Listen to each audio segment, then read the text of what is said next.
ప్రయోజనం లేదు. అసలు ముందు ఆ 30% మాకు కావాలని అడిగే ధైర్యం వీళ్ళు చేస్తారు. పవన్ కళ్యాణ్ చేయట్లేదు కదా. అదే ఆత్మగౌరవానికి అప్పుడు చెప్పింది 40. అవును, గుర్తుంది కదా. అదేదో ఆవిర్భావ దినోత్సవ వేడుకలు మనకి 40% కావాల్సి ఉంటది. మన ఆత్మగౌరవానికి లెక్క ప్రకారం 40 సీట్లు అప్పుడు అంది. 40 నుంచి 60 లెక్కలకి వెళ్ళింది.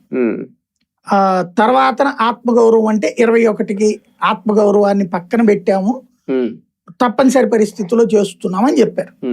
నెక్స్ట్ మాకు తగిన గౌరవం ఇవ్వడం అంటే 30% అన్నటువంటిది పవన్ కళ్యాణ్ చెప్పారు. 30% రేపు ఎలక్షన్ లో స్థానిక ఎన్నికల్లో తీసుకుంటున్నాం, ఇస్తానికి చంద్రబాబు గారు ఒప్పుకున్నారని చెప్పింది బాబు గారు చెప్పాల, లోకేష్ గారు చెప్పాల, పవన్ కళ్యాణ్ గారే చెప్పారు.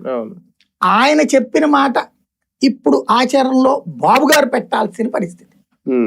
పెడితే ఏమవుతుందో అన్న భయం బాబు గారి. అంటే టీడీపీలో ఏమవుతుందో అని, వీళ్ళకి ఏమవుతుందో. 30 ఇస్తాం రేపు పొద్దున పర్సంటేజ్.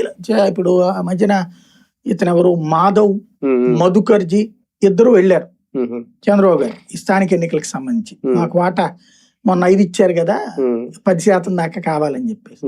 మీరు పర్సంటేజీలు అడగండి, మీకు ఎక్కడెక్కడ బలం ఉందో చెప్పండి, మా క్యాండిడేట్ బలం చూద్దాం మనం కూర్చుని.